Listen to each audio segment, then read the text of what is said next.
Ciao, buongiorno a tutti ragazzi. Forza Hellas Verona, baby. That's all I can say on this particular match day. But let's only look ahead to the Champions League. I've got two beautiful Inter fans on the line. Inter fans to the depth. Bruno Altamore, thanks for joining me again, bro.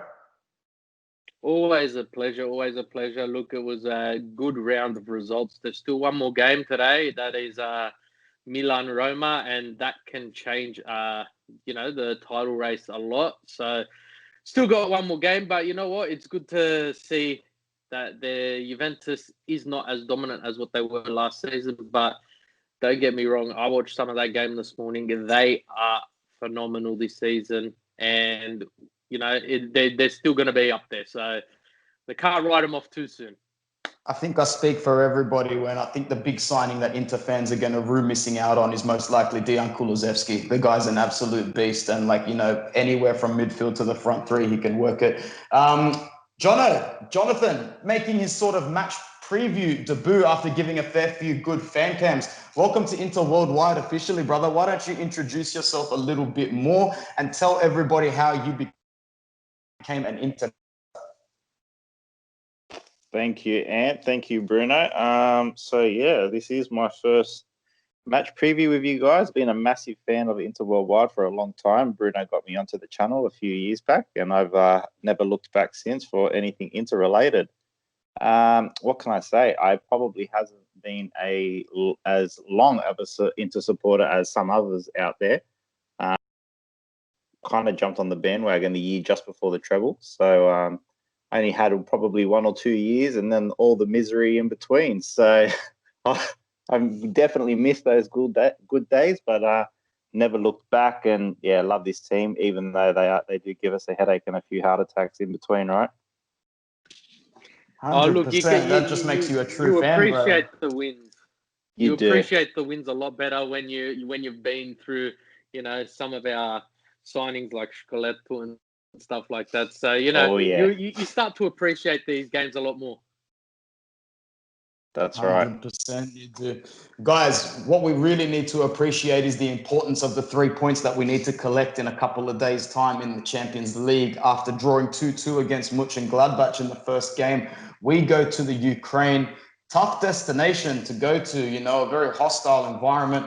And Shakhtar, a good team, but a team whose tactical identity kind of falls into the hands like soft putty for Antonio Conte, as we saw in last season's Europa League semi-final, I believe it was. But, fool you once, shame on me, whatever the saying is, Shakhtar's not going to be fooled twice to that sort of scoreline. It's going to be much tougher, and we are on their ground, which, correct me if I'm wrong, before in last year's Europa League, we were playing all games in a neutral ground. Was that correct? The semis were in Germany. There you go. So, going to the Ukraine will be different. I'll start off by talking about Inter and the way I expect them to go into the game. Boys, so, Handanovic starts, but we're at that point at the moment where the defensive positions, the midfield positions, they're still up in the air and they still can be rotated. Bruno mentioned before we turn this on the luxury of having those options as well. I mean, I'm just looking at Raja Nainggolan warming up on the bench to defend a lead, and that's the luxury you want if you're going to be dominating and making sure that you win games. You have to make sure the players of quality are there. He'll be there again. In terms of the back three, Bastoni will definitely walk his way into the back three there, and I really do think it's going to be hard not to put D'Ambrosio in there. Once again, not the greatest defender, has some mediocre games, but popping up where it counts. I'm not his biggest fan, but at the moment, you can't really take him out. Stefan de Vrij will come back in to head the defensive lineup. So I'm pretty confident that our defense can contain most of what Shakhtar Donetsk throws at us. So I'll actually throw it out to the boys for each bracket of positions.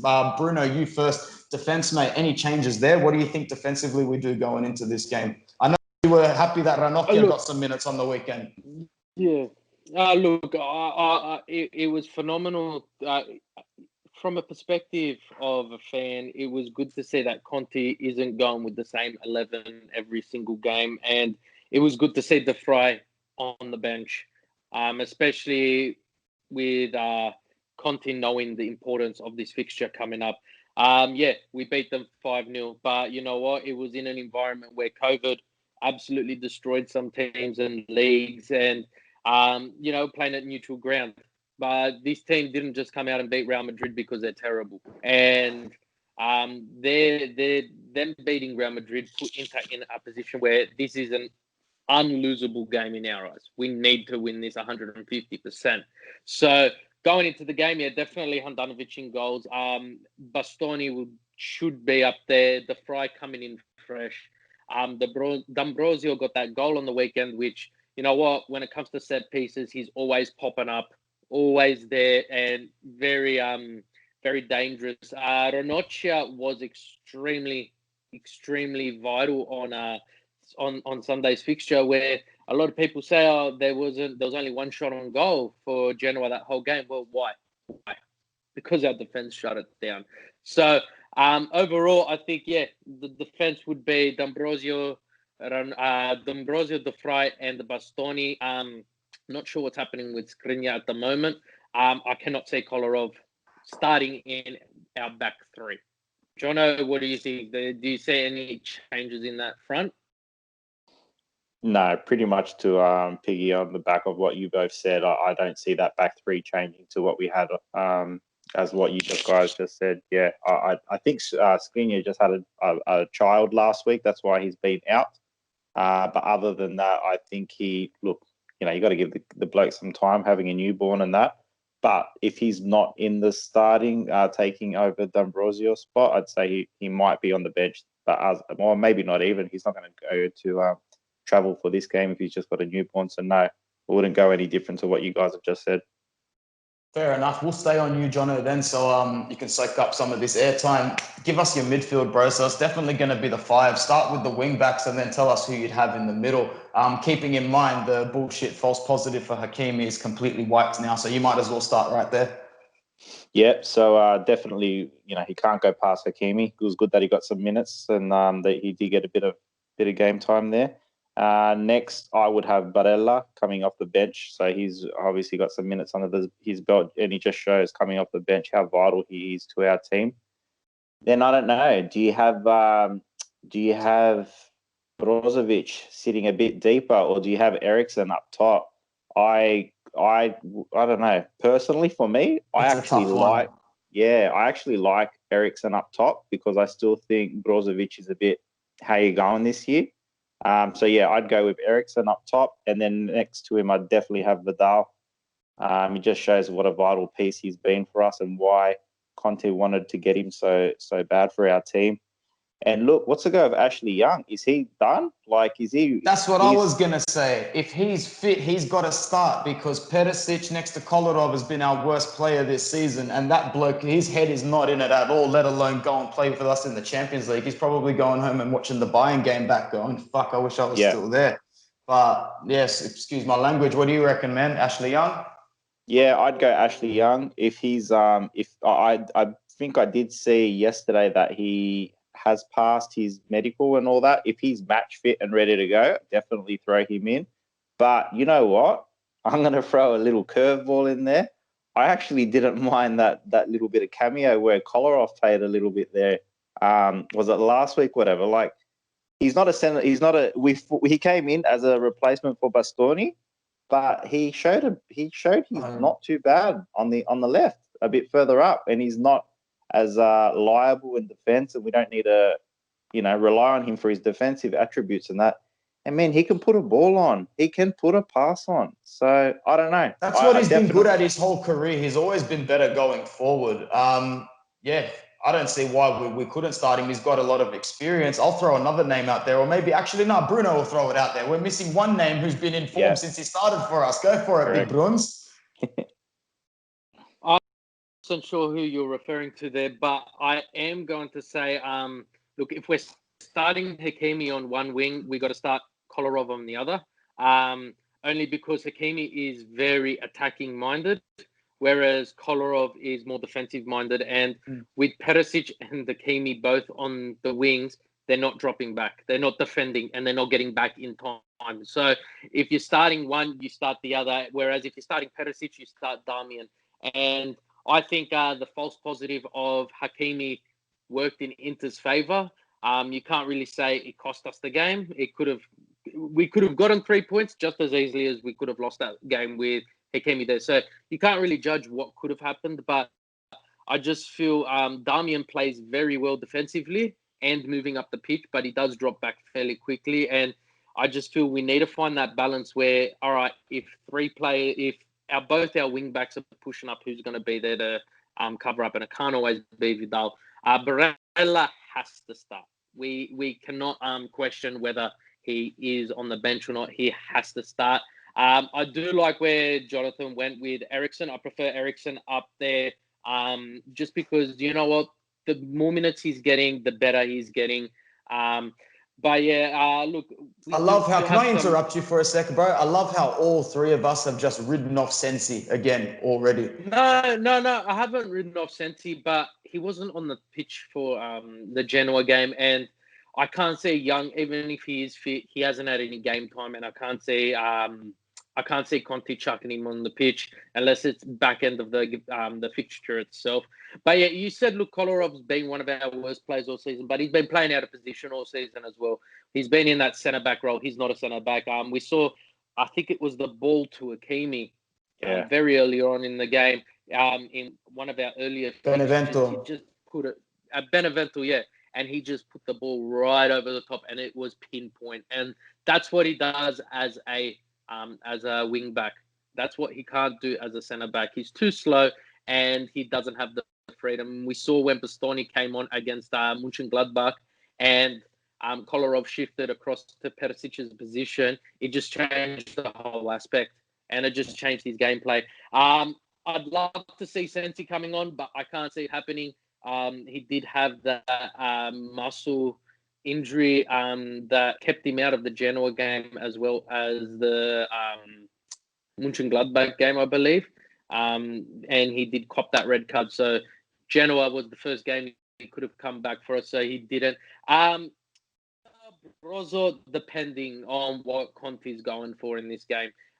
You can't say one without mentioning the other. Vidal definitely has proven his worth. He needs a cooler head. One of these days he's going to get that red card and it's going to cost us. But I think Conte knows that. I think Conte does know that. And as soon as he does get that yellow or does get that, he does start to get a bit cocky on the pitch. He does take him off. But yeah, definitely Vidal will be there. But yeah, you got Sensi. Gagliardini is slowly making his way back into the squad as well. And he is invaluable to the Inter squad, especially with the current thing. Not being a smart ass. I just think everyone judges him off that one shot he misses. He's a centre mid. He's not a shot taker. But at the same time, Nainggolan, I can see him making a cameo appearance in this one as well. But it's just, I feel we've got too much choice, and that's going to be our problem going into it. We've got too much choice, and as a fan, we don't know what Conte's going with. And we can say all the names under the sun, but we know Barella will be there. Can you really take Darmian off? What's he done wrong? He hasn't really done much wrong since he's been given the opportunity to jump in. But he hasn't done anything wrong. So, look, Hakimi, Kolarov, Barella, I don't know what else happens. What do you think, Ed? Yeah. No, I would echo the entire lineup. So you guys are phasing more towards Kolarov. So that's what we will go for, even though I would probably still go for Ashley Young or even Darmian, maybe even Darmian. I know he can play on that left-hand side, but we'll stick with Kolarov. And we know up top it's going to be Lautaro and Luca as well because, you know, Alexis Sanchez isn't 100% fit. And even though it was good to see Pinamonti get a run on, and he was good when he got a run on, he was showing why he said here our caliber and why I said to everybody, this is the way you buy a fourth striker. You sell him out with a buyback clause. You slap 1 million on top to bring him back. He's back. This is the kind of fourth striker you want. He's happy. He knows his role. He doesn't come with big wages. He's not going to complain or create a fuss. Pinamonti is a good player to have on the bench for me. So Lukaku and Lautaro up top. I said in the post-match, Lautaro's frustrations, the way he hits the bench, that's one of the things I like about him. There are a few things I don't like about this guy, and Bruno knows it as well. We don't like his temperament on the pitch. We don't like his ability to try and do it all himself. He flops around, but this guy, he's what you want in a striker. This guy needs goals like people need oxygen. So I think he is going to score against Shakhtar Donetsk. So we'll go around to the boys for the predictions. I'll start. It's not going to be anywhere near as comfortable as last season, but I do think we win the game, replicating the score at the Marassi, in Genoa. 2-0. 2-0 away from home. Lukaku one, Lautaro the other one. If either of them don't score, it'll be because Barella grabs the other goal. Jono, you first.